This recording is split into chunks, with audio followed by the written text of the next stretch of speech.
My First Bible presents The Death of Moses.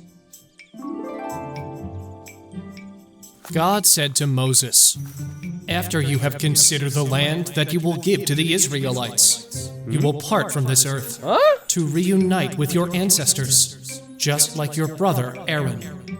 In the desert of Zin, when the village started demanding for water, you and Aaron disobeyed me. By taking water from the rock, you did not recognize my holiness before the people." Moses asked God to name a new leader to guide the village when he is no longer there. Lord of all of humanity, name a leader for this community, one who will lead in his campaigns, who will take them to war, and will bring them back home. That way the people of the Lord will not be like a flock without a shepherd. God told Moses who the new leader would be. He ordered him to, in front of the priest Eleazar and all of the community, name him as leader, to put him in some of his clothing, so that the Israelite community would obey him. He would lay his hands over him and hand over the responsibility. That's what Moses did. In the desert, to the east of Jordan, Moses gathered all the people for his last speech to the new generation of Israelites who is on the verge of entering the promised land, Canaan. All of them were the children and grandchildren of the Israelites who left Egypt. Moses began his speech, recalling how rebellious their parents were. In that time, I told them that I alone could not do it with all of you. The Lord your God has made you so numerous that now you are as many as the stars in the sky.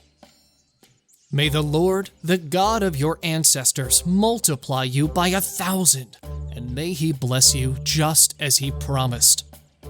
I alone couldn't keep taking care of all the problems, charges, and litigations amongst all of you. So it was agreed to assign wise leaders from each tribe to help me. In the desert of Paran, we obeyed God when he asked us to explore the land of Canaan. We sent 12 spies, one from each tribe. 2 spies, Joshua and Caleb, brought us some of the fruit from the land and informed us on how great that land God gave us was. Still, the rest of the spies filled the village with fear, telling us that we would be destroyed because they were more powerful than we were. And everyone refused to go to war, and they rebelled against the order from God. They began to murmur in their tents, saying that God abhors us, and that he made us leave Egypt to hand us over to the Amorites and destroy us. They were told that God would guide us and fight for all of us, just as he had done in Egypt and in the desert. But despite this, none of you trusted in God. God became angry and made an oath that not a single man from the wicked generation would see the great land of Canaan. Only Joshua and Caleb would be able to see the land because they trusted in God. The community showed regret, but it was too late. Some even went to fight against the Amorites, but God warned them that he would not be with them. They were easily defeated.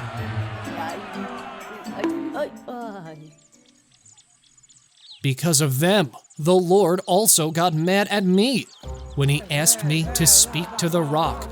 But because I was tired of the complaints, I ended up disobeying God. And I hit the rock instead of talking to it. And God told me that I also wouldn't enter the promised land. Moses said all of this because he wanted the new generation to be different from that of their parents, rebellious and disobedient. Instead, they should love God and obey him. He reminded them of the 10 Commandments. He talked about each one in great detail so that they would keep them in their hearts and fulfill them. Later, Moses said, "Listen, Israel. The Lord is our God. The Lord is one. You will love the Lord your God with all your heart and soul and all your strength. Speak to your children about this time From the time they wake up, when they are out, when they are home, and when they go to sleep. Put it in the entrance of your houses and throughout the city so that you may never forget. Moses made it clear to everyone that they should not adore or worship any man, nor any woman, nor any animal, nor any object, because they are creations. Instead, they should only worship the one true God. Later, Moses repeated, expanded on, and clarified a set of great laws. That is where the name of the book of Deuteronomy comes from, which means second law. This talked about laws on how Israel should worship God, laws on how to be a good leader, civil laws like marriage, family, justice, and business. And later, more laws about worshiping God. These laws were perfect for the well-being of all of them. Later, Moses warns about the consequences of their obedience and disobedience. If you obey, you will bring blessings, but if you disobey, you will bring curses. Today, I will allow you to choose between life and death, between good and evil. Today, I tell you to love the Lord your God, to move along your paths and follow the commandments, precepts, and laws. That way, you will live and multiply, and the Lord your God will bless you in the promised land. But if your hearts rebel and you don't obey him, and you decide to worship and serve other gods, I'm warning you now that you will not live long in the land that you will possess. So, be smart. Choose the life path that will bring you blessings. Later, Moses said, I am very old, and I don't have much time left in this life. I can't continue being your leader. The Lord has told me that I will not cross the Jordan. Blah, blah, blah. Blah, blah, blah, blah. He has ordered me to name a new leader who will take you to the promised land. That new leader will be Joshua. Joshua! The Lord your God will march in front of you all to destroy all the nations that will be in your way, and you will seize the territory. Have no fear. Don't be scared of these nations, because the Lord your God will always be with you. He will never leave you, nor will he abandon you. So, in the presence of all the Israelites, God descended from a cloud at the entrance of the tabernacle. Wow.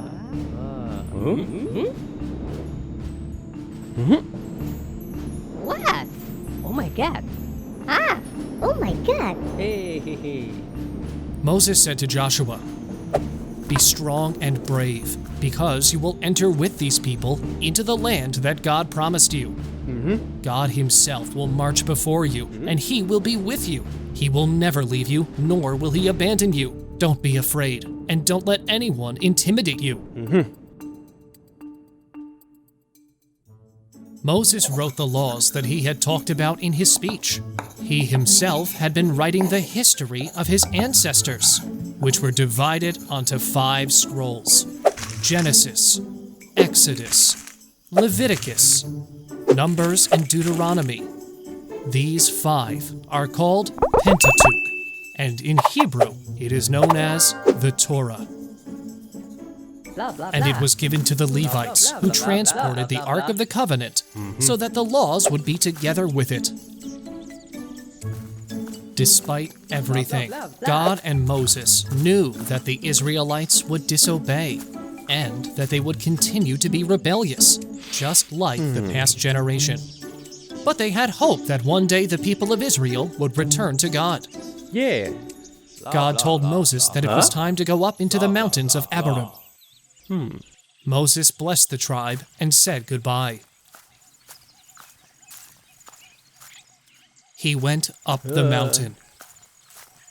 There, in the plains of Moab, in the mountains of Abiram and Mount Nebo, God showed him all the land of Canaan and the lands surrounding it. Later, God said to Moses, This is the land I swore to give to the descendants of Abraham, Isaac, and Jacob. I have allowed you to see it with your own eyes, but you will not be able to enter. At that time, Moses was 120 years old. Despite being very old, he still had good eyesight, and he hadn't lost his vigor. And there in Moab, Moses died, as a servant of the Lord. Just as God had said, he was buried in Moab. But to this day, no one knows where his grave is. From then on, in Israel, there never emerged another prophet like Moses, with whom God had direct contact. Only Moses made those signals and wonders that the Lord ordered to be carried out in Egypt before the Pharaoh, his officials, and his entire country. Nobody else has demonstrated such an extraordinary power, or has been capable of carrying out the exploits that Moses did before all of Israel.